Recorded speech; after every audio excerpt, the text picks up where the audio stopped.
You're listening to Artistic Finance Show 183.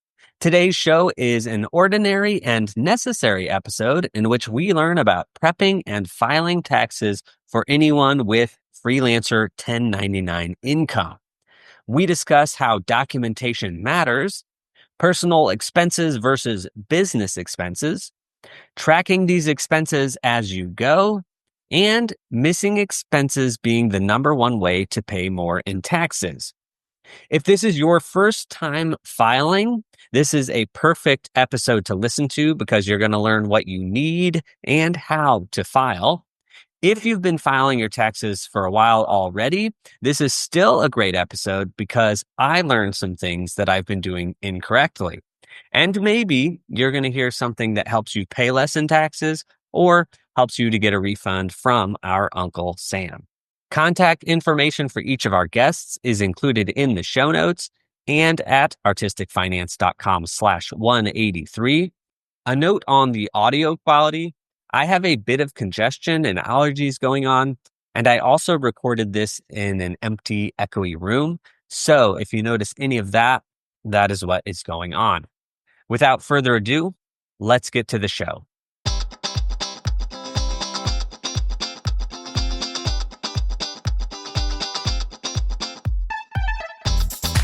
You are listening to Artistic Finance, where we help creatives learn about the business of show business.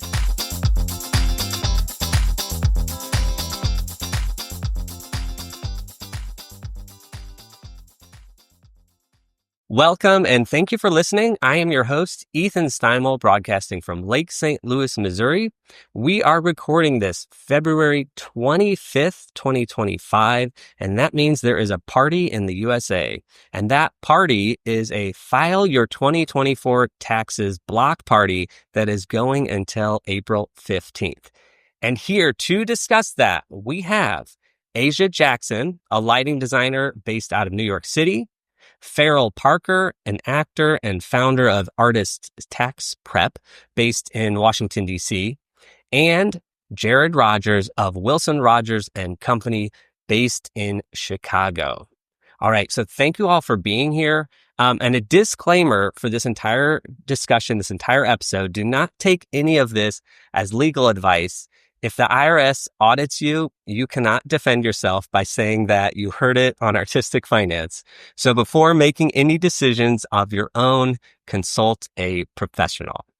All right. So to help us match people listening to this, to help them match voices to names, can you reintroduce yourselves? And then can you answer the question, how long have you been filing your taxes? And then if you're also filing taxes for other people, how long have you been doing that? And let's start with Asia.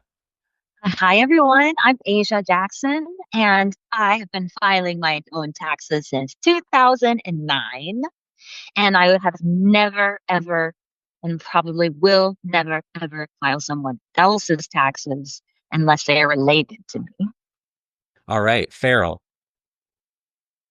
Hello, I'm Farrell from Artist Tax Prep. If you want to know how old I am, Ethan, you can just ask. I think 2009 sounds right, Asia, honestly. But I have been doing taxes for other people since 2019, so since the 2018 season. Amazing. Jared, how old are you? I mean, how long have you been filing? How old am I? I'm forever 21. So my name is Jared Rogers from Wilson Rogers and Company. We're a Chicago-based tax preparation company. I've been doing taxes since 1999 by degree, since 2005 for pay, and for retail or to the public since 2012. So yes, this is our 13th tax season with our office here in Chicago. Amazing. All right. And 2024, that tax year marks the 11th time that I have filed on my own. Before that, my father did it, which was amazing.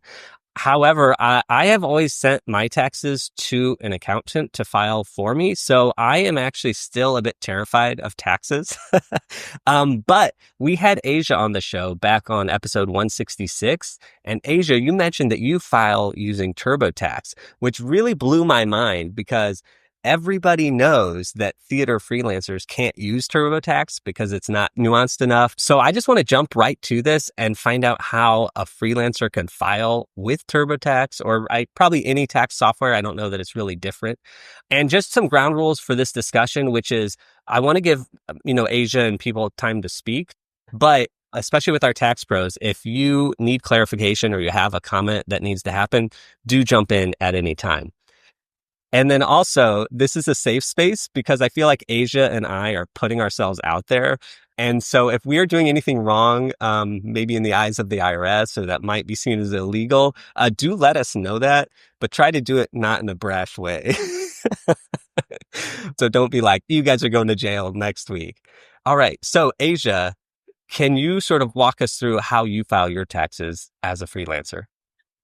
Totally. And I have been using TurboTax for many years, but I do want to caveat this a little bit because I do think that TurboTax and certain other online tax platforms have ways of taking advantage of individuals and often can cost a little bit more, can make you pay for services you may not need. But all that to say is TurboTax was attainable for me. It was a way that I could file my taxes. It was a way that I could find understanding and learn a little bit about what I was doing. So it was the right tool for me to be using. And even this year and beyond, I am going to go through some ways of changing how I do my taxes because my volume of W-2s and 1099s has changed so much. So I just want to caveat that there's a lot of people who have very, very particular feelings about TurboTax specifically. But what I think is really important is that you find a way for you to be able to do your taxes. And that is the most important thing to do. So for me in TurboTax is really useful, but it requires an immense amount of preparation. And that is what I have felt I spend the most time on as a freelancer while using TurboTax. So before I even open it up, I will put together all of my tax documents. And that comes about in a few different ways. So first I put together all of my tax forms. And this is where I take all of my 1099s and all of my W-2s and I put them in one single Excel file that lists every company that I've worked with, how much they've paid me, and any federal withholdings or Social Security or things like that. It's just a one spot look for me to know everything that I have. So I can go down the list after I've submitted everything and make sure that I have not missed a single W-2 or 1099. I think missing one of those claims is one of my biggest fears because in my head, that's the most expensive mistake to do is just to not even claim a 1099 that you got. And there's something to it too, where like the IRS, the incentive to file your taxes and the incentive to pay your taxes are slightly different. And they want you, no matter what, to please file your taxes. So I've taken such advice and I file those things.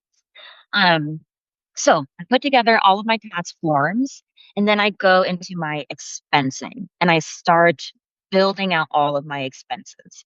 What's really great about TurboTax is it does break everything down for you, but you do have to go through so many menus to get through it. But you are able to do Schedule C expensing in TurboTax. Some of the expensing items that I have and I always have, it can be parking, training, research, office expenses, vehicles, business travel, business meals, legal fees, professional fees, and donations. So that all of that can include my Vectorworks license, my Lightwrite license. I use QList, not a plug, but love the app. Any equipment that I have is also in there. So it's anything that is specifically for my lighting design. That also includes my office expenses, which includes my home office. And something to note there is only the space you use for that is dedicated home office space. So I know some people are like, oh, well, I work in the living room and the dining room and I work in my bedroom and I also work in my office. So I'm going to claim all of those spaces.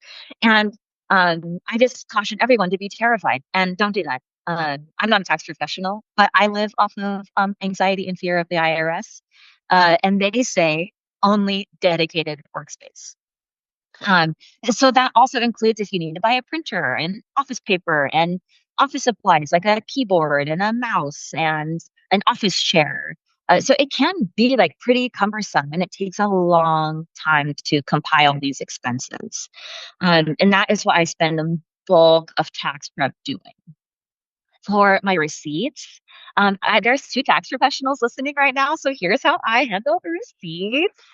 I don't particularly organize them. I put them in like categories. So I'm like, if I have a trip to Houston where I'm there for like 2.5 weeks doing a show, I'll like put all my receipts for Houston in like a little thing, a little envelope and write Houston 2025 on it. But I won't do my expensing per receipt. I do my expensing by like looking at everything I have spent and like going through line item. But you need the receipt from what I've heard as like your CYA, cover your behind. But for me, I cannot go through all of those receipts and do the expensing that way. I have to have it in like these Excel books. So I've gotten all my tax forms. I know like how many are there and it shows me how much is withheld. So I have like a general idea of what's going on there. I have it set up in my own tax paperwork where I pay higher withholdings on my W-2 contracts because I have so many 1099 contracts. So I get all my tax form together. I get all my expensing together. And then it's time to go into TurboTax because there are incentives in TurboTax if you go quickly. I do not go quickly. Ethan. Okay, question. Yes. So the Excel file with the list of documents, and then you have those areas of expenses, and you have the receipts in the envelopes.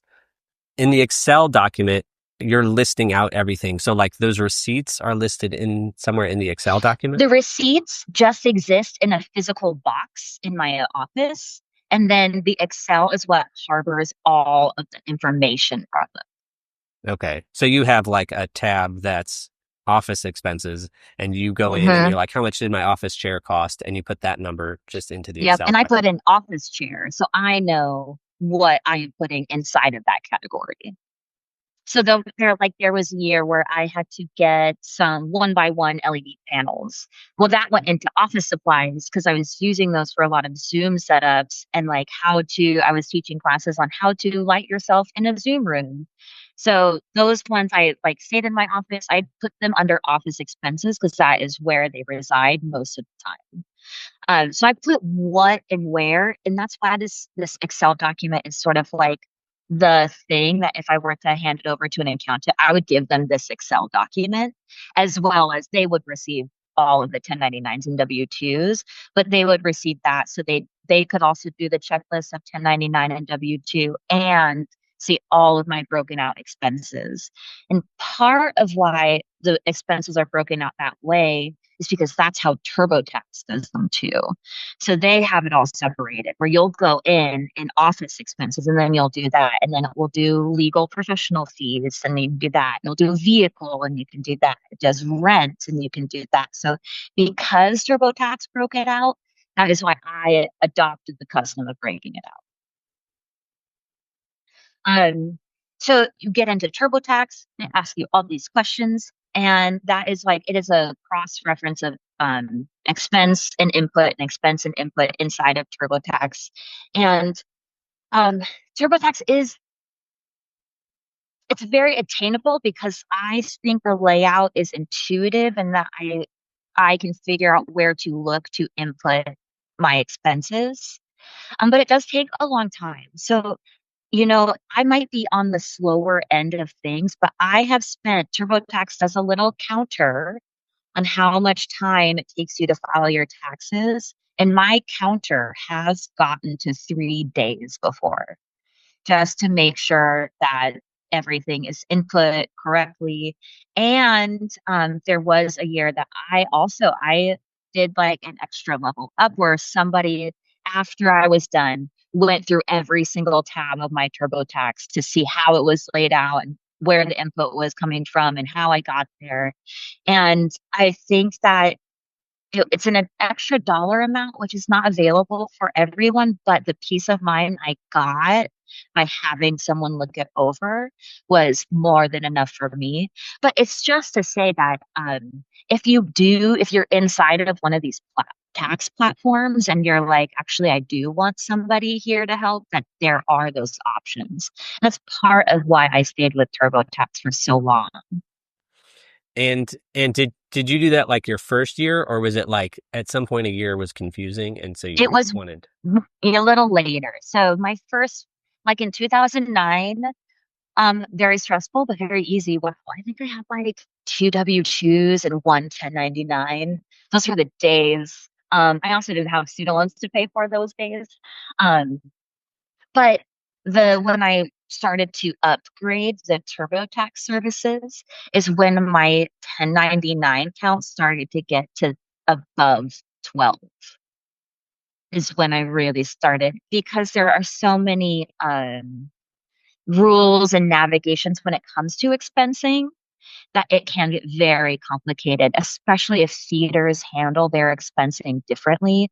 So some places will put it into your pay. Some it's like a separate fee that they cover all of your expenses and then you can't claim those expenses. So it just got a little bit cumbersome that I needed to have another brain to be able to talk to get through it. So I will say now, this will be my first year. I am going to use an accountant, but because I've spent so much time doing my own prep and kind of knowing where my numbers are, I still am going to do all of that and then sit down with them and they will just do the triggering of the file for it. But it is, I have been really, really satisfied with being able to, I feel, manage taxes for so long. But now that we've just moved states, the 1099s are like very high, very blessed, very high in the 1099s. And I also have like 3 W-2s. So that my W-2 count is going up and the 1099 count is going up. So I really want to make sure that the tangent, that my Schedule C is being maintained properly, because that is the easiest place for things to go wrong. Oh, and I should say, along with tax prep in all of my Excel party is to also get my healthcare and student loan tax forms. Those two things always to have on standby. There was one year where I didn't have those in advance, and I like truly spent half a day looking for them. Okay. Also, this is going to be a crazy question. What is the Schedule C? Oh, so Schedule C is where all your expensing for independent contractors and freelancers can go. It is part of what makes, I feel, our job attainable. It is so expensive to do our job, and being able to file your Schedule C expenses, it is, first of all, it's the right thing to do, like tax wise, like you're supposed to do all these things. So that's like really helpful. But it also lets you, for me, what it did is formalize my freelancing. It made me really see this as a business with expenses. So that lens on it really helped me identify, like, this is actually a work expense and this is a personal expense. So the Schedule C, it does take, in my opinion, the most time as a freelancer. And if anyone wants, like curious about Excel formats or anything, I'm happy to share my Excel template, but it's very, very simple. It's just like a couple addition formulas and a little bit of sorting. Amazing. Okay. And I will say your counter that reached 3 days, that's amazing. And last year, my brother convinced me to try TurboTax, and I was like, okay, I'll do it. So my counter got to 16 hours something. That's so impressive. I gave up because I was like, it was like a week later and I still had 2 states to go. And I was just like, I don't know how long those states are going to take, but it seemed like it got the easiest ones done with. And then it was like New York and Arizona I still had to do. So I packed it all up and sent it off to the accountant, who I didn't tell that I was trying to do TurboTax. It was my little secret. And then they turned it around in less than 24 hours. It was insane. It's true. Accountants are incredible. Like there is, and this is, I think people in our industry would so agree. When you hire the right person to do the right job, the amount of time you save is absolutely insane. And that being said, I know a lot of people want to have ownership over their finances, especially if they felt like they didn't have ownership of their finances growing up and they didn't have a lot of understanding. There is something that really helped me feel a lot better about money, being able to navigate my own taxes. Yeah. Farrell and Jared, I don't know if you guys have anything to say after Aisha talked through this, but I'm curious. Let's start with you, Farrell. Do you have any thoughts about all this? Yeah, I do. As I was listening to Asia talk, I love that lens of formalizing your business. That's what I'm always trying to get my clients to do if they don't feel that way, to feel empowered to deduct those expenses. And so the Schedule C, just for IRS language, is the schedule for profit and loss from business, is what the title of the form is. I also think like saying it's important to file even if you can't pay is a great point. The IRS wants you to look compliant. If you are trying, that is the best thing you can do, even if you're not able to pay right now, because there are options for that, and they will work with you if you are basically if you're trying. I just don't think we should be terrified of the IRS. Most of them are just like people, and mostly, unless you are actively committing fraud, they cannot put you in jail. I'm not trying to say you should speed, but everybody speeds, right? And we're not terrified of the cops pulling us over, even though they sometimes do. I think that's the level of fear I want people to feel. It's not any more scary than anything you're doing on a regular basis. So just to, not that you should break the law. I would never advise that. I'm just saying don't be terrified of the IRS, because as long as you are doing your best, I think that will make you feel more empowered about what you are able to do. I'm curious about your donations and if they're actually contributing, because it would surprise me if they, just based on your situation, if they were counting as a deduction for your taxes. So I'm just curious about that. Well, I put them in. They do. I guess I have only started claiming my donations over $1,000. Oh, okay. So maybe you have enough. Because typically donations are only going to be deductible on your Schedule A if you itemize, not on the Schedule C. So I would have to look at it, but I'm just curious about that. And that's such a good point, and part of something to flag about TurboTax is TurboTax will let me put it in, but there are a lot of contingencies. So that's just something for people to realize about the online platforms. Yeah, like you might be putting in information and not totally understanding where it's going, which is fine, And I think if TurboTax works for people, that's great. I do think they are known for being predatory. They, in fact, had a lot of legislation where they now have to put all the fine print about free filing in their ads, and it's kind of nutty what they do sometimes in those ads, but because I get them all the time. But I think if it works for you, I agree. As long as you're filing your taxes, whatever is easiest for you. Yeah. What else? Oh, just to say the reason the categories are what they are in TurboTax is because that's what they are on the Schedule C. So we use the same categories. What else was I going to say? Oh, yeah. My one major tip for you, Asia, and for everyone is to track the expenses as you go instead of making it a 4-day process. It's also best practice, but we use your spreadsheet. I have a spreadsheet on my website that's totally free to use. And we're also now have a Google form where you can put it in the form and then that populates a spreadsheet. So always working to make those things easy and free and not through Intuit, just because I'm here for small businesses. I'm here for women-owned businesses, and that's my reason for trying to stay away from just these larger corporations. That's just a personal philosophy, but yeah. Well, I actually want to give a pitch for your Excel document because I have referred people to it because it is so well laid out. And now I don't use it, but sometimes I think maybe I should switch to that because I think yours is a little more comprehensive than mine. But mine, it's a habit and I know it works. So, but I'm going to put a link to that Excel, that spreadsheet in the show notes because it's really good for freelancers. Thank you. And that's all. I think that's all. I took some notes while you were talking, Asia. So, All right, Jared, do you have any thoughts about all this? I saw you nodding in agreement with Farrell. Yeah, I mean, being in the tax world and, if you've been doing it for any amount of time, you do gain certain insights. So a lot of what Farrell was saying, I mean, I would just be like, ditto, or yeah, I put my stamp, I second that motion. So I too had some notes that I put down. The first one was, do not be afraid of the IRS. They're just people like you and me who happen to work for the government. It's easier said than done. I understand that in working with the IRS for the first few years, we would get notices in our PO box from the IRS. I'm like, what? No, why are you sending this to me? What did I do? And then I'm kind of like, oh, you do realize they are kind of like your boss, right? They are going to send you some stuff every once in a while.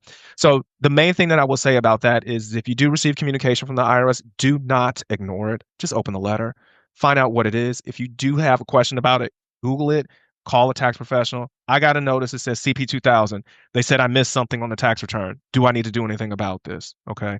The worst thing you can do is ignore it because then the IRS doesn't go away. They're slow. They just keep going. So you'll get more and more notices. And the next thing you know, you left off something that you may have had expenses that you could have written against it because you forgot, oh, I did this one lighting job for this one client, but man, there was like $3,000 worth of travel. The IRS, when they fix it, they're just going to put on the 1099 and indicate the income. They don't know about your expenses. So you may not really owe what they're saying you owe. So don't bare your head, just, read it. And then, if in doubt, ask. To Asia's point, the IRS does require receipts for substantiation in the event of an audit. People come to me all the time. Do you need my receipts? No joke. I've got a grocery bag sitting in here. I'm like, why did you bring me this? They're like, because you need it. I said, I don't need this. I said, you need it. You need it in the event that you're audited. I don't want your grocery bag. Okay. The point is that if you are self-employed or you do have a single member LLC and you do file on the Schedule C, the audit rate is less than 1%. So do not be too terrified. Okay. The IRS, I think it's something like your chances are like your chances of being audited are basically one over the course of 30 years. Okay, so like in 30 years, you might get audited once. All right. Another point, expenses that you can deduct are what are considered ordinary and necessary for your type of business. It might not be a category that's on the Schedule C. So for example, yes, we have a YouTube channel. So content creators. And they're like, oh, well, I pay for Vimeo. Okay, in a dentist's office, a Vimeo subscription would not be something that would be deductible. However, if you need to host your videos on a channel, that is ordinary and necessary for your type of business. So just realize, you may have expenses that don't fit into those nice little categories. When in doubt, if you're using a professional, I say this, give them everything, let them sort it out. Okay. If you have a question, then Google it or research, like, is this ordinary in my line of business? To Asia's point about adjusting on her W-2 to make sure she had more taxes taken out if her 1099 volume increases, I just want to highlight that people can make what are known as estimated payments if they either don't want to adjust on the W-2 or they do not have a W-2. So if you are just a sole proprietor, that's all you do. They're called quarterly payments by some, but you make an estimated payment. I'm going to keep the math very simple. Let's just say at the end of the year, you made $100,000 and the associated tax with that is $10,000. So you'd have to cough up $10,000 at the end of the year. You can divide that in 4 and you make a payment April 15th, July 15th, September 15th, and January 15th of the following year. So you just pay. The tax system is a pay as you go. If you have a W-2, they take the taxes out every time you get paid. If you're a sole proprietor, you pay every quarter. That's it. Or you can wait until you get to the end of the year and then you got a big tax bill. Another thing, you don't necessarily need the 1099s. So, if you're getting a bunch of 1099s, if you're missing one, it's not a big deal, but there's a big if you've kept track of your revenue. So if you have a spreadsheet of like all of the deposits that I got and you know what those deposits are, you'll have people freaking out. I'm missing a 1099. I can't file my taxes. I said, do you know how much money you made? They said, yeah, it's all in my bank account. I said, that's all I need. Okay. Because the IRS will want to look at bank deposits under an audit to prove your income, not the 1099s. You can say, oh, I got these 1099s. They say, well, where's the money at? You're like, it's here. They're like, okay, that's the number we're going off of, especially if the 1099 is wrong. Let's say a 1099 should have been for 19,000, but they only issued it for 1,900. Well, Don't report the 1900 on your tax return. It's the wrong number. Report the 19,000 because that's the correct number. So just a little insight. I do recommend with as Farrell said, keep a folder, whether it's physical, digital on your computer, that you update at the end of each month. I'm not saying you got to track everything, but I'm just saying dump it all there, because the biggest way that people overpay on taxes is by missing deductions. I forgot. I made this donation to this cause, and oh, the receipt was on my credit card and I never printed out the credit card receipt and I forgot I even did it. Well, you just paid more taxes because you didn't deduct it. Okay, so once again, it just makes sure nothing gets missed and forgotten. I'm going to go fast because I can talk a lot. Just a general observation: the trade-off with DIY software versus a professional is this really just a trade-off of time, as Asia stated. She says, "Oh, I spent 3 days," and Ethan says, "I got 16 hours." At the end of the day, we're going to spend time. It may not be the same amount of time, but you're basically saying, I'm going to pay, instead of paying, making up numbers, $100 for XYZ software versus $530 to Jared or, to Farrell or whomever. It's, I don't have to do it. And hopefully they're going to be faster. And hopefully they're going to ask me questions on things that maybe I didn't think about, you know, which is going to bring me, I'll go here and then I'll go there. So Asia, enter in all your donations, the ones that count to a 501c3. So if it is a charitable donation, not a GoFundMe or, a Kickstarter or anything like that, but do not limit yourself to a threshold because you could be missing something. What I mean by that is, if you're saying, oh, I only look for my donations for $1,000, but you did 2 donations at $250, okay? Let the software figure out if you trip the threshold. Don't short yourself, because all those little donations, if they're enough, may add up in the Schedule A, as Farrell said, to actually cause you to itemize. So when in doubt, like I said, with the approach with a professional, give them everything, let them figure out. Let them be like, no, we're not deducting the Kickstarter. We're not deducting, this or whatever. You did a donation to, you bought popcorn for Double Good. Me personally, I'd be like, that's meals, but whatever. But hey, that's that. And then the last thing is, if you are self-employed, meaning you don't have a job and you are paying for healthcare, okay, you might be able to get a deduction on your tax return. It's called the self-employed healthcare deduction, or self-employed health insurance, SEHI. Okay. Similarly, if you're contributing to a retirement account like a SEP IRA and you're self-employed, you might be able to get a write-off for that as well. These are just general observations, but generally speaking, everything that you stated and that you did, you're on the right track. I would say that you get an A+ and a gold star as a tax person. That made my whole day. But also, but I didn't know that it was that upon the audit, they're not going to look at the 1099s themselves. They're going to look at the deposits. That was brand new info. So thank you for that. Yeah, so my background is a little bit unique. I also represent taxpayers before the IRS when they owe. So when you hear people, you hear those commercials, do you owe $10,000 to the IRS? Call us now, blah, blah, blah, blah, blah. I'm working a case right now. Individual has 4 years that they filed, but they're a high net worth earner. They owe $192,000. We're working through how they pay that. And as Farrell said, IRS is always willing to work with you, as long as you're not ignoring them. So they're going on a payment plan. That's really all it is. Now they can full pay, they can do something else.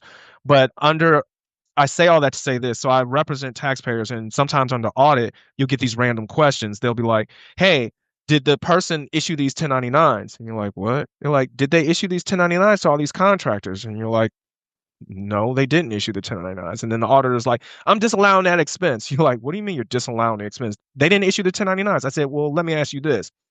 Had they not issued the 1099, had they issued the 1099s, but they didn't actually pay the contractor, would you allow me to deduct the expense because they issued the 1099? They said, no, because they didn't make the payment. I said, exactly. The issuing of the 1099 has nothing to do with it. It is, can we prove the payment, and was it ordinary and necessary for their trade or business? So if you have contractors that are working up under your business and you fail to issue the 1099, if it gets audited and the IRS or the auditor's like, oh yeah, we're going to disallow the $20,000 that you paid to these contractors, you're like, I got proof I paid it. Kick it to appeals. Like, you can go to the next level. And that's the thing, is usually if there's anything that you have a disagreement with the IRS, just realize it's not the end all be all unless you wind up with a tax court determination. Okay. This is so cool. It feels like who are those people who help boxers in the corner of the ring? Trainers, coaches, Those cutmen, people. everybody. Yeah, that's your what it feels corner. like. It feels like we're like going out there and then we go back and they're like, okay, expense. Okay. So that's really cool. Also, Jared, to your point about do-it-yourself tax service, I spent that 16 hours and then I sent it to the accountant. But also what happened there was it said I owed $5,000 and then I ended up getting $2,000 back. So that is like totally another good thing. And then also with the not needing the 1099s, that is something that last year was like especially bad for me, where I think I didn't get 6 1099s. And granted, I moved several states, so could have been it. But I keep track of all my stuff, so I gave it to the accountant, and I was like, okay, and I put an asterisk, like these were not sent to me, but here's the income, and that totally worked. So, yeah. Okay, I have a question that came in from a patron. This is our patron Brian, and he says, is it true that I can deduct my streaming subscriptions against 1099 income on the grounds that it's research? I've been told both yes and no by various sources, and it always feels like I'm cheating. As long as, with some caveats, as long as your expense is ordinary and necessary for you to make a profit in your business, it is deductible. So people always want yes or no on specific items, but it's really the law is about those principles of ordinary and necessary that Jared was talking about. So in this example, mostly what I tell people is, what percentage do you use that subscription really for business and really for personal? Because most likely it's a mixed expense. Like, I am a performer as well. I pay for Spotify Premium. Part of what I'm doing with that is learning music for musical theater auditions and listening to those albums or those songs without ads on repeat. But other times I'm just listening to Spotify in my car or listening to Jessica Simpson's audiobook. And that is, although, well, now I'm like, could that be a research expense? But so I take a percentage. I determine what percentage do I think I'm realistically spending Spotify as a professional versus on a personal level. So it might be anywhere from 20 to 80% of your subscription fee that is legitimately a business expense, but most likely it's a mixed expense, I would say. A mixed. So meaning you just think in your head like, well, half the time I am doing research and half the time I'm just watching entertainment. So then you just take whatever that number is and split it in half. Is that how you decide? Yeah. Yes. As long as the IRS is looking for you to be reasonable. So it's not like you need to track every single minute as you do with your car. Like, your personal car is a good example of another mixed expense that you might be writing off your mileage for your car, but that's the reason that you're using the standard mileage rate or, a portion of your actual expenses is because that's a mixed expense. You are using it sometimes for your self-employment work, but you're also obviously driving for personal reasons as well. So it's a similar way. I mean, if you track, even if you just tracked it for a month, just to write down like, okay, this is when I watched and logged. If you have some kind of logged or something that can back that up, that's great. Like, you can also look through your history, and say, oh, like, this is what I watched for this. If I pay, I'm probably not gonna. I wouldn't pay to watch like the SAG Awards live streaming if I wasn't an actor. So it's you want to be conservative in like in certain ways, but just going back to that ordinary, necessary, and noting that things can be for both business and personal, and that means you can only take the business portion. So for me, in my Excel sheet where I put like Netflix expense, I could then put a note next to it, be like, I watched on XYZ dates, I was watching something, and that would sort of be a log. Does that count? Yeah. And if you got audited, it is something that you would want to be able to tie directly to the income or the potential income. So yes, writing down what you watched and saying like, okay, I watched this because I'm working on developing this type of project with so-and-so. And here's like how that ties into that specific project. That's the kind of thing that you're going to want to have to tell them, potentially, depending how deep they're going. So yeah, noting that is great. Great. Okay. So now I am going to share how I prep for mine, because I send mine off to somebody and it really honestly sounds just like Asia. Oh, Asia, I did have a question for you. We were talking about the ordinary and necessary expenses that don't necessarily fit into a TurboTax category. Do you in your Excel, do you just tie everything to a category no matter what? Absolutely. Like everything is categorized in some way. Got it. Okay. So you don't have like an ordinary and necessary separate list that's like other. Not yet, unless my tax coaches want to encourage an activity. I love tax coach. I love that as a title. All right. So so actually weirdly, Asia, I'm the opposite of you in that I'm sort of becoming a stay-at-home dad. Looking back at 2024, I have the least amount of W-2s and 1099s that I have ever had, even going to college. It's insane. So I'm sort of a bad example for today for freelancers, but I'm also adding the complication of joint filing. So my layout here is a joint filing.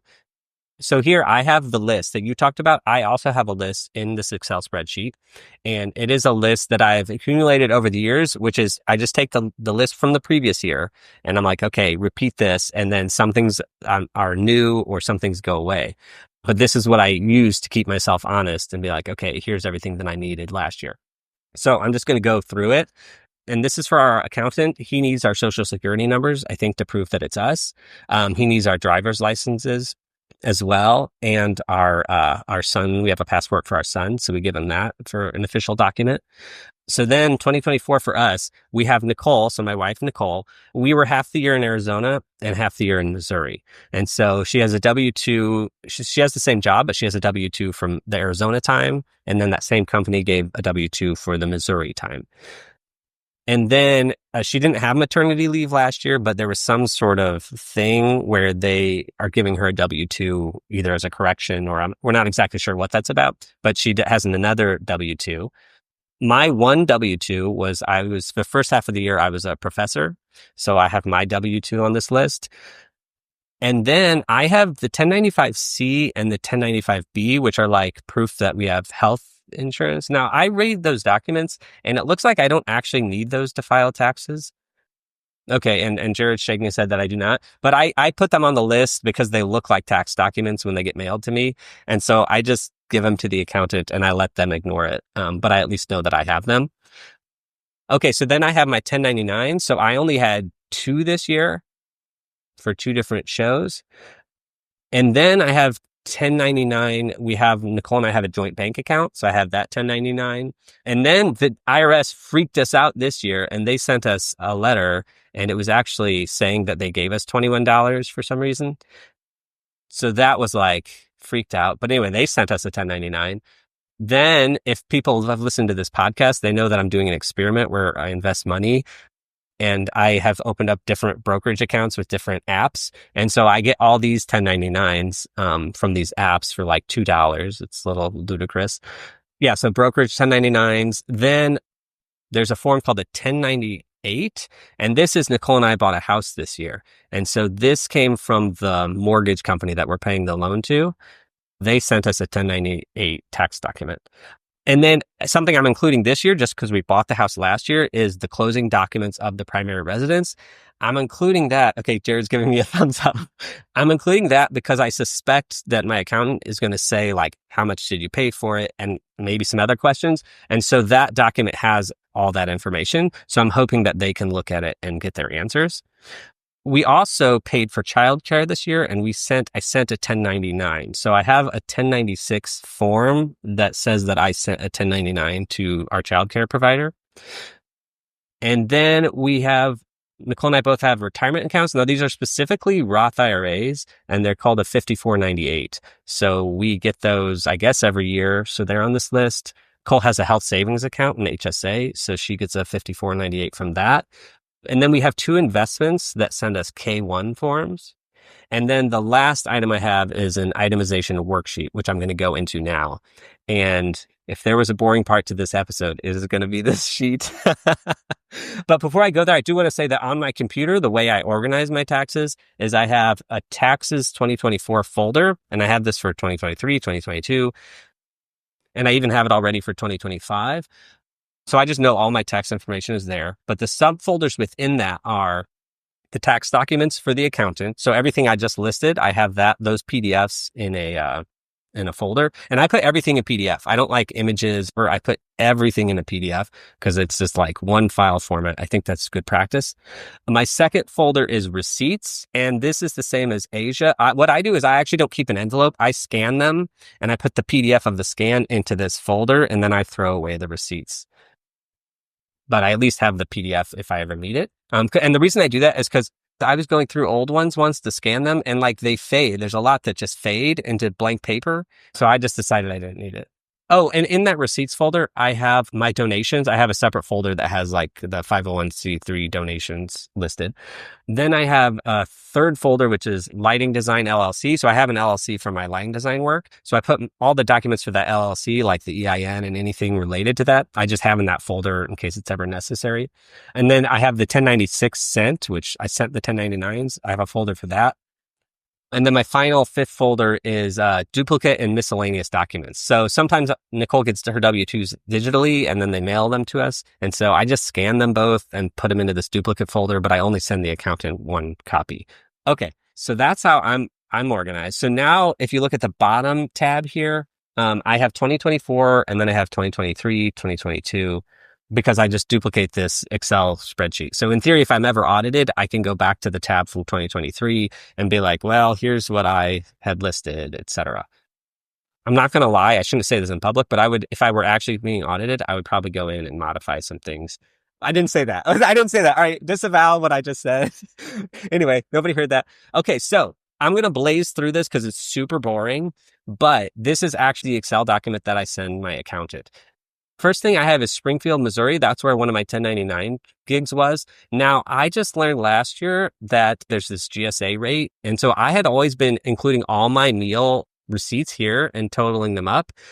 And then I realized that I don't have to do that. So what I do is I go to the GSA rate for the state or city that I'm working in, and I just say how many days or half days am I here? And then I put that total down there. So that's now how I do my like out of town food if I'm not being reimbursed for it. So I have the total there. Then I did a gig in Branson, Missouri. Now here I have a note for the accountant. I said they paid per diem, so I'm not deducting that. I think that's how it works.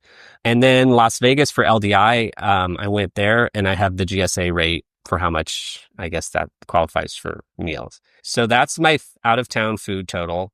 Then I do out of town travel unreimbursed. Yeah, I just have my expenses, my mileage, my gas, stuff like that. I also have a standard mileage thing in here. Okay, then I have transporting equipment.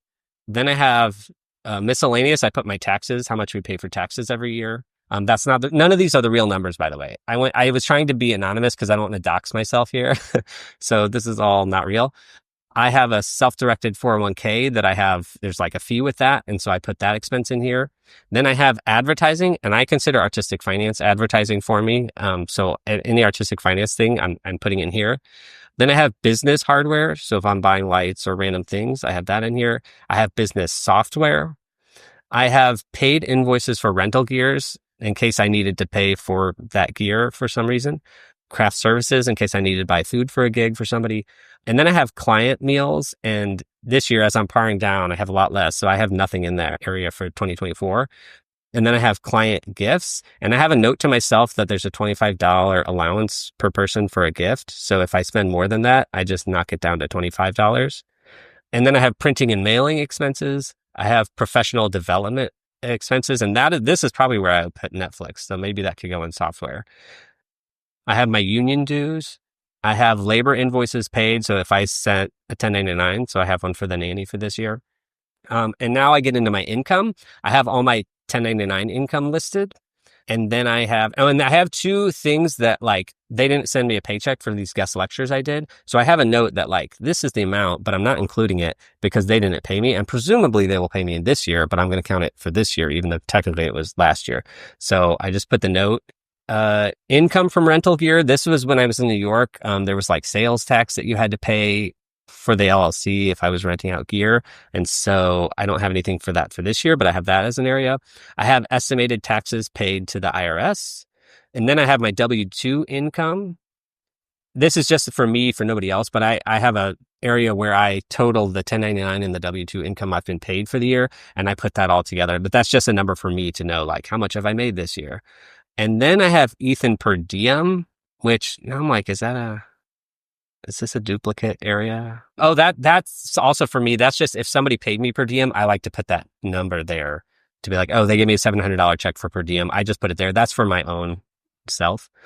Okay, and then we get into Nicole, who she only has W-2, so she can't really itemize or not very much. But because I'm in the habit and I have this document, I also do this for her. So if she takes a trip, sometimes she does it for work and sometimes she's not reimbursed. And if that's the case, I will then do the exact same expenses that I have for her. So I have out-of-town food for her. Then I have out-of-town travel. If it was unreimbursed, I have that on here. Client meals, client gifts, printing and mailing, all the exact same things. She's in real estate, so I have her continuing ed on here, and then also real estate software that she might need, and then unreimbursed transporting of clients or books or whatever it is that she needs to do. And then I have this zone at the bottom, which is for both of us, our medical visits, how much we spent for medical, how much we spent at the pharmacy, and then donations that we've made. And then at the bottom, I have like my LLC for lighting. I closed it last year, so this will be the last year that this is on here. And then I have our investment K1s. I have those in their EIN just in case the accountant needs that. Okay, and then that's the end of the document. So this is not beautiful or anything, but it is just a list where I have every single possible thing. Okay, so you think I'm done, but I'm not. And Asia, I know you have to leave. I need to dash, but Farrell and Jared, thank you so much. And I really hope that this helps some people. I will effort to not be scared of the IRS. They are just people who happen to be working for the government. And I think I'm going to take that as deep as I can with still treating it as a very serious take-home test. Sounds like a plan. Yeah. But thank you both so much. Ethan, thank you so much. And I hope to talk to you again so soon. Yeah, see you. Thank you. Okay. Thank you. Okay, I'm going to dash off to tech, everyone. I'll see you soon. All right, so that was my whole list. And then what I do is once I have that all compiled, the accountant has a portal that we upload all the documents to. So we upload those, and then I write this email. And this is actually the email that I will send or have sent for years past. I just, again, copy it every year. So it says, "Hi, Elton. We uploaded all the documents to the portal. Near the bottom, we included our spreadsheet summary of itemizations." And that's just to make sure he gets that list. "The documents we are missing are not significant, and we do not feel they merit an extension.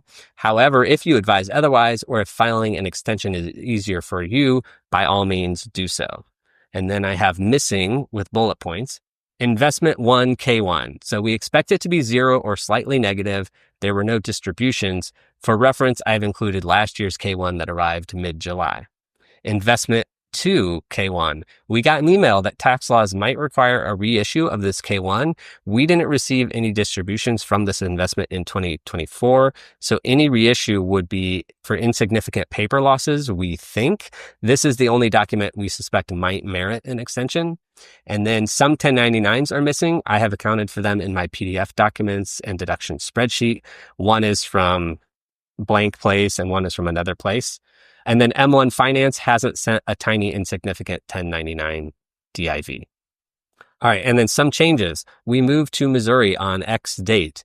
So 63% of the year was Missouri and 37% was Arizona. Ethan was a college professor until May 16th and spent more than $300 for school supplies.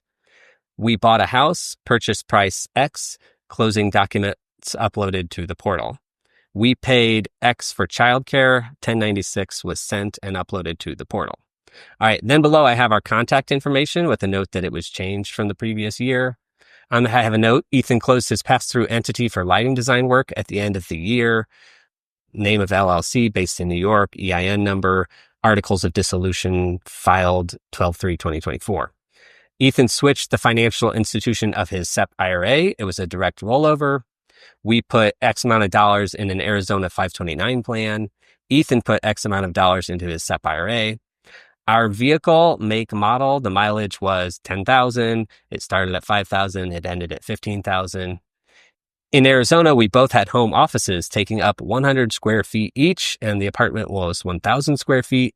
The internet for each of us was $213. In Missouri, we both have home offices taking up 150 square feet each, and this house is 4,000 square feet. The utilities for each of us were internet $249, gas $287, electric $445. And we each spent $465 for our phone service.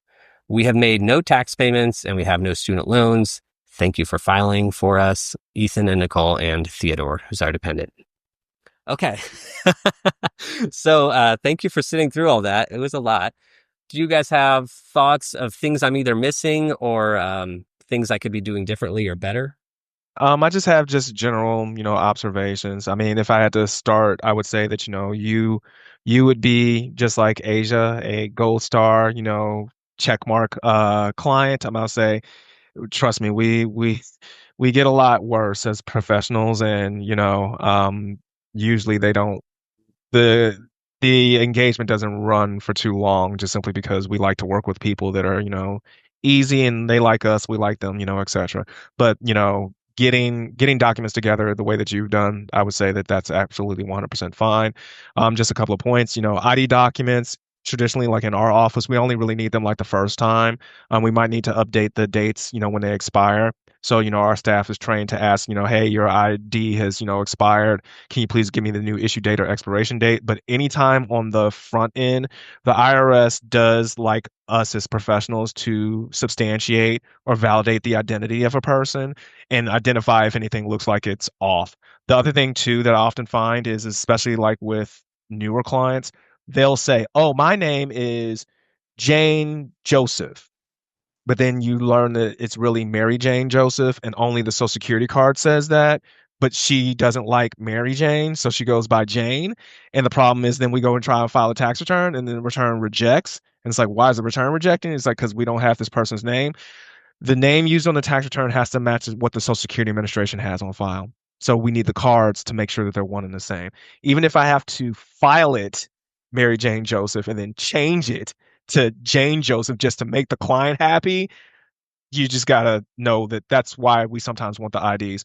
The 1095A out of all the healthcare files is the only one that is actually needed on the tax return, and that's the one that you get if you have marketplace insurance. So if you have insurance from healthcare.gov or AKA the Affordable Care Act or AKA Obamacare, that is the one where you are paying for insurance through the marketplace. That has to be reconciled on the tax return.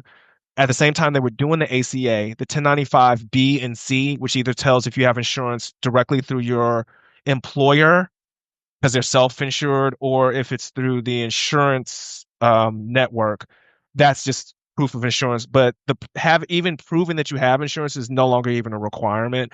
But the 1095A, you have to file it on the return, otherwise you get a letter from the IRS.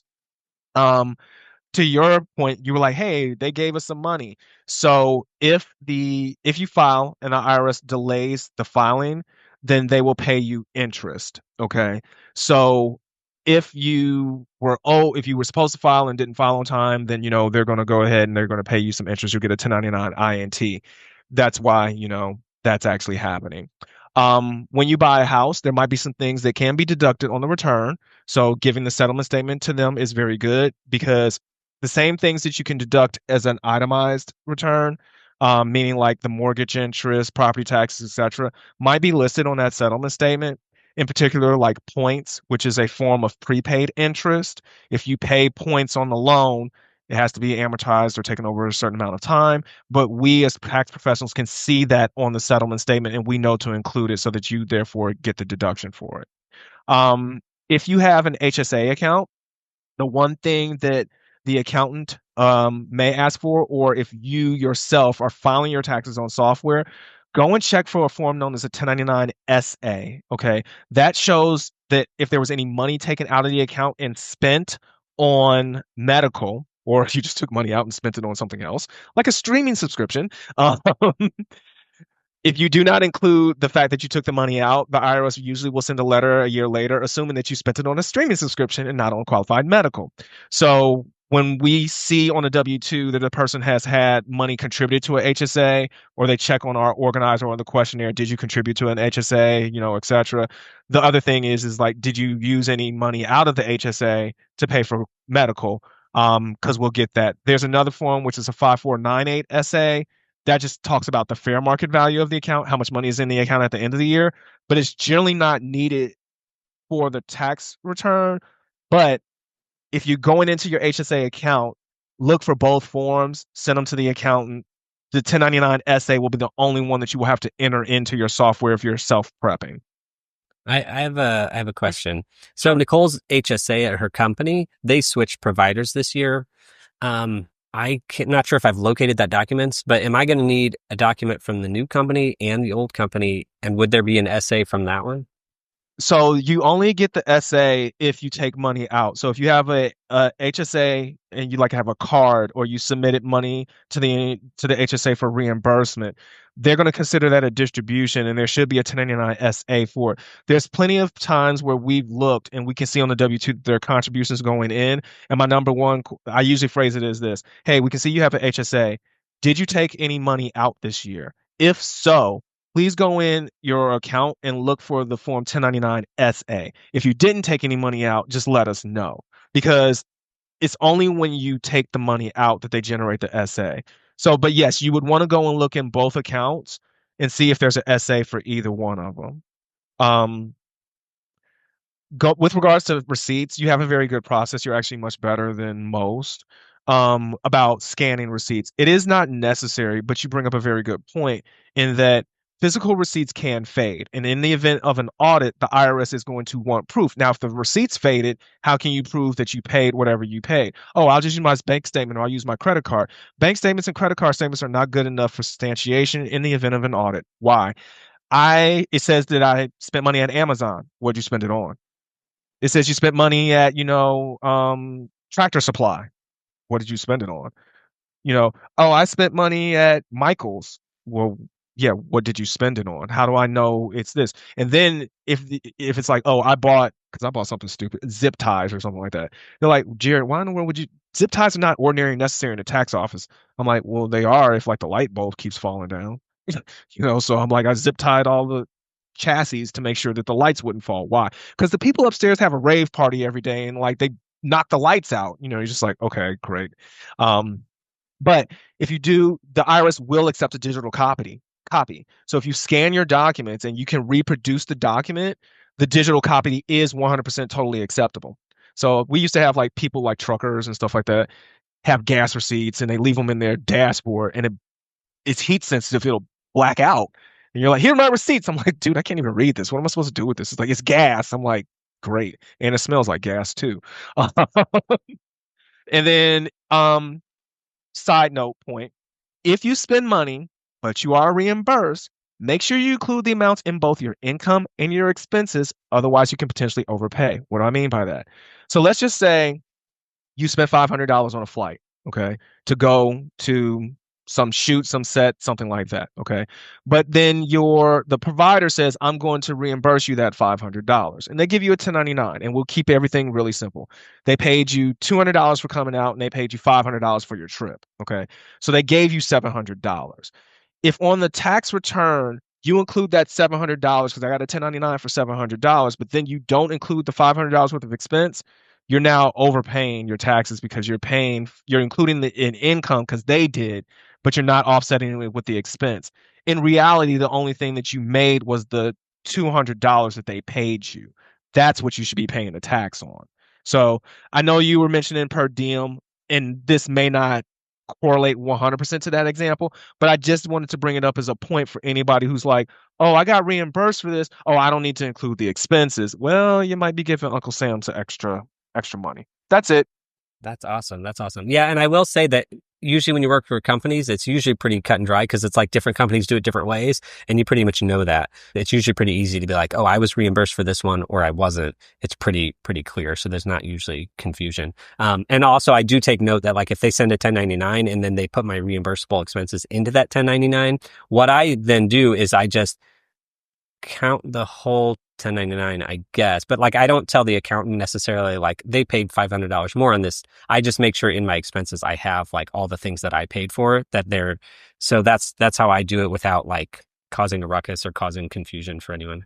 But are you also including the expenses that they reimbursed you for in the expenses that you give to the accountant? Well, if they give me a 1099 for the expenses they reimburse me for, I put those expenses into my expense sheet.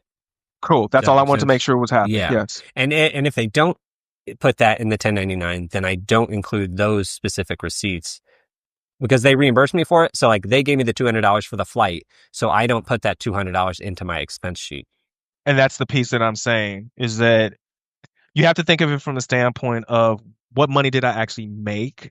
And that's how you always should think of it. You know, what money did I make from doing my activity? If somebody pays you $500 just as a service fee, you pay the tax on the $500. But if you have expenses, then you're going to deduct. Let me keep it very, very simple because I don't want to confuse anybody. Always include the expenses that you pay, whether they're included in your 1099 or whether they're not. Always include the expenses in which you incurred. Okay. So that $200 that I wasn't including because I'm like, well, they reimbursed me for it. You're saying I should include that in my expenses. Right. Because what ends up happening is like if you don't include the expenses, but you just include the income, you're now not getting you're paying taxes on that money. Because they're saying, oh, we gave you $700, $200 for your flight and $500 for your expenses. And you say, okay, so you just put the $700 on your thing, but then you don't put any expenses. The bottom of your Schedule C is going to say you made $700. We're going to tax you on the $700, but you really didn't make $700. You only made the $200 that they paid you above and beyond the expense. If they only send me for the $500, I should still put the $200 I spent on the flight, even though they reimbursed me for it. Short answer is yes. Okay. I don't want to confuse yourself. I've been doing it wrong for 11 years now. Don't worry about it. I'm gonna say it's a common type of thing. Like I was actually doing something recently, and he's a comic book illustrator, and we were doing something yesterday. It was a live return. I'm working on it, and I'm like, where is this coming from? And then I have to ask him. I said, listen, what's this number that you have right here? And he says, oh, that's my overtime pay. I said, overtime? I'm like, wait, what are you talking about? He's like, oh, well, that was money that I was putting into the business from my overtime as a police officer. I said, so that's not sales? He's like, no, I was funding the business because I didn't have enough sales to absorb, the fact that I was paying all this stuff. I said, don't do that again. I said, because we were about to include that as revenue. It's not revenue. So you really had a loss with your business this year, right? He goes, yeah, I had a loss. I said, okay, thank you. We'll make the correction. It's a little oversight, but it's always making sure that the ins and the outs actually make sense to what actually transpired. And at the end of the day, you are only supposed to be paying tax on your net profit. What income did I make less my expenses? That's the number that you pay on. So sometimes we have to do work to make sure that those numbers are aligned. But once again, the simple takeaway, if I'm just going to say it, whether you are reimbursed or not, always include the expenses. The accountant might ask, oh, does your 1099 include the reimbursement number for these expenses that I'm going to deduct? That's a different story. Or you can even highlight on your little sheet. These are expenses that I was reimbursed for, but they're included in my 1099 number. Okay. Farrell, you can try and make what I said even less confusing. I was just going to say, Ethan, if they reimburse you, but it's not on the 1099, I would still be tracking that in my income side of my spreadsheet. So even if it's not on the 1099, that's going onto that first line of gross income on the Schedule C, and you can just note it as a reimbursement and then still deduct the expense. That is better practice than to just ignore it. Does that make sense? It's okay because it's going to be the same number, but best practice is to account for the reimbursement and account for the expense, regardless of if it's on the 1099 or not. Okay. All right. So historically, if they've been sending me a reimbursement, I have not been putting that in my itemizations or counting that as my income. Yeah, count it as income and count the expense as an expense. Even for reimbursements if you're self-employed. Yeah. Okay, if the IRS is listening, I have done it perfectly in the past. Net, at the end of the day, if you were to take the approach as a person, oh, I got reimbursed for this, and I got reimbursed, so I have income for it, and I have expense for it. Net, I'm zero. I'm just not going to include it. That's one way. The other way is okay, I got reimbursed for this, I'm going to include it. I got reimbursed for the expense, I'm going to include the expense. Net, it gets you back to the exact same point. But the one thing that we're always looking for, because once again, I represent people under audit, is you don't want to get hit with what's known as underreporting. So every 1099 that you get, the IRS gets. So if they look on the tax return and you report $100,000, but they have $110,000 worth of 1099s, they're going to send you a letter saying you failed to report 10,000. And you're like, oh yeah, but that was just $10,000 that I got reimbursed. Like, that's why I didn't include it, So then the better practice would be include the full 110 and then include the $10,000 worth of expense. You still get back to that net of the 100 that we were talking about. Okay, this is awesome. So just to clarify, moving forward, I will, even if it's a reimbursement, I will put the reimbursement on my income. Maybe I will note for the accountant, like, this was a reimbursement, and I will keep putting those expenses, always putting the expenses. Okay, great. Look, I've learned. Thank you.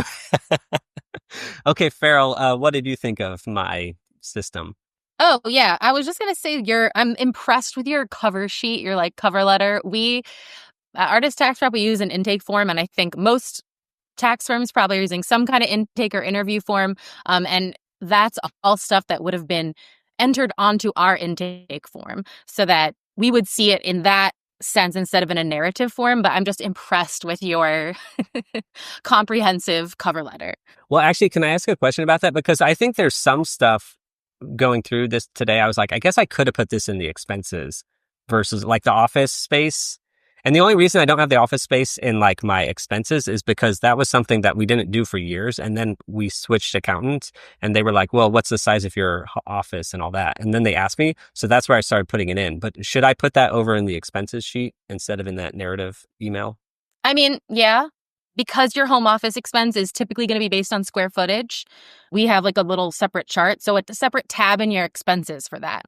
I don't like when people are like, this is my rent without telling me the square footage, because your rent is not deductible except for if you have a legit home office. So yeah, a little home office tab, I would say, the home office information.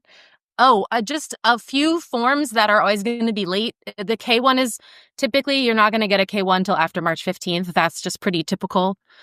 I had dinner with a couple people the other day, and he was like, I have one question for you. Why are K1s such a pain in the ass? I was like, they are. But you're typically not going to get those till after March 15th. And you also might not get your IRA reporting until April 15th because you can contribute or take money out for 2024 until this year's tax filing deadline. So those are just two things you might have to go looking for. And I would not expect a K1 before March 15th, generally speaking. And then, there are a very few states that still charge a penalty for being underinsured. This was part of the Obamacare situation. DC and California still require proof of insurance, though even in that instance, I don't require the 1095 B or C. Generally, you only need the 1095A, but I just want to point out there are a couple states that still charge a penalty for being underinsured, despite that federal law having gone away. And then my last thing I think I wanted to say is just on language, because a lot of people talk about itemizing as business expenses, but I would like people to keep those separate in their minds as much as possible, because on one end, you have the standard deduction or itemized deduction. And so when we as tax professionals talk about itemizing, that's the Schedule A for itemized deductions. The Schedule A is correlated to your income tax. The Schedule C, where your business expenses go, is correlated to your self-employment tax. So if you are self-employed, you may have itemized deductions and business expenses. So that's why I keep that language separate, because for us, they're two completely separate forms. Okay. No, that's a good clarification, because I'm always like, I don't really know how the taxes work. And so in my list, I have the business expenses laid out clearly, but then at the bottom, I have like medical expenses and that stuff. And I know those are personal expenses. And I was never really sure. I'm still not really sure. I know there's a standard deduction, and I think our accountant takes it every year, but then he also takes the, I guess, business expenses that you're talking about, and he always wants those. And I've always been confused by that, because I'm like, well, if we're taking the standard, then doesn't that negate everything over here? And now you're telling me it's separate. Yeah, two separate. So you get the standard deduction and your business expenses. Amazing. Okay. All right. I have taken more than my fair share of your time, and I'm so appreciative of it. My hope is that somebody listens to this and or somebody watches it and that they realize like, oh, I can file my own taxes. Or maybe that's just realize like, hey, there's a way I can organize this to make this better for everyone. One last question for you guys, which is if somebody's listening to this, a freelancer is, and they only remember one thing from this episode, what do you think that thing should be? I'll simply say that just follow the age-old adage that an attorney once gave me back when I was an auditor. He or she with the most paper wins. So what that means is his documentation is key. So when in doubt, put it in a folder, put it in a file, put it in somewhere, put it in a digital place, give it to your accountant, give it or make sure that you've got it.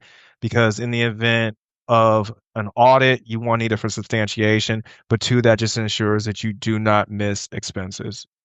Failing to include an expense, as we kind of were hypothetically talking about with, the reimbursement, failing an expense is the number one way to pay more in tax than anything else. People will search up high and low for deductions. Oh, I want to deduct this. I want to deduct that. Just give the information that you have, and more than likely you're going to be pretty accurate. That's my tip. I don't have an adage, but yeah, it's the same. It's basically the same. Track your expenses and track them as you go. Your business expenses. Okay. Amazing. Meeting adjourned. Good luck with taxes, everyone. And thank you, guys. Thank you.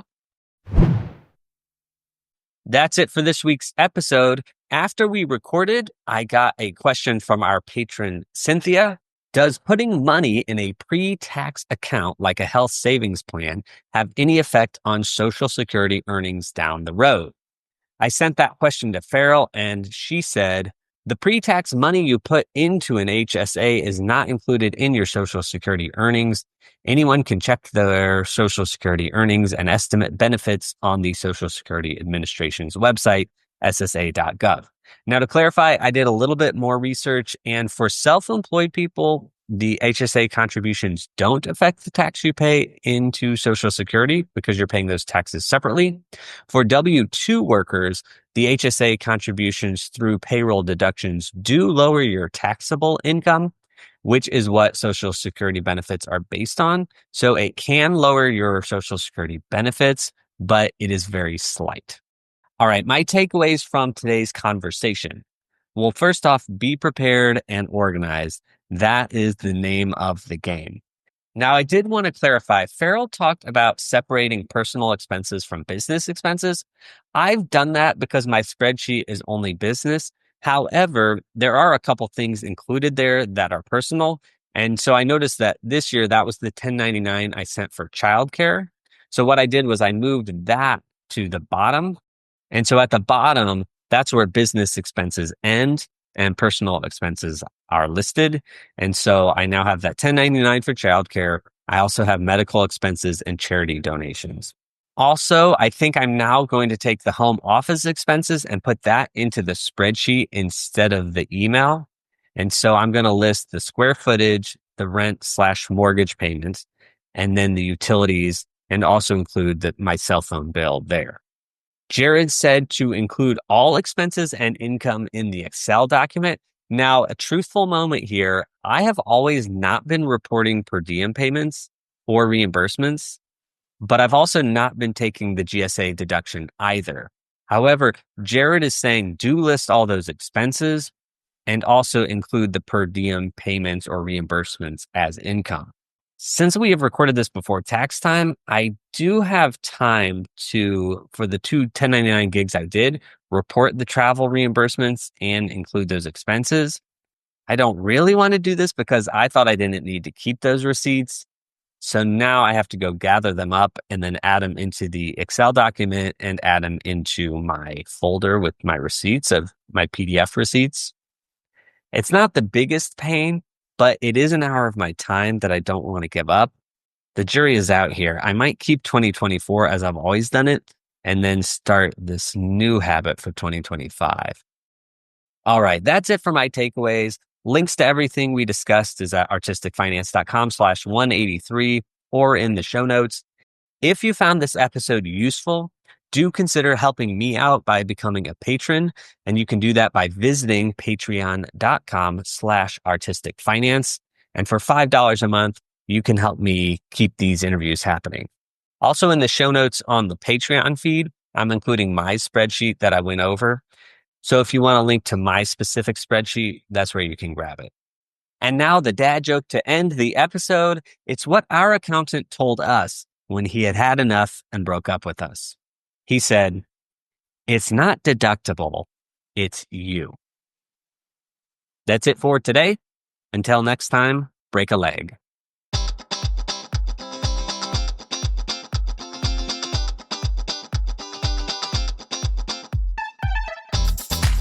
Thank you for listening to Artistic Finance, where we interview successful artists, leaders, and investors to help educate and inspire the creative community.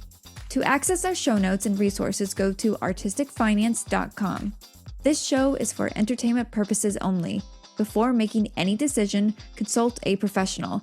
This show is copyrighted by Artistic Finance. Written permission must be granted before syndication or rebroadcasting.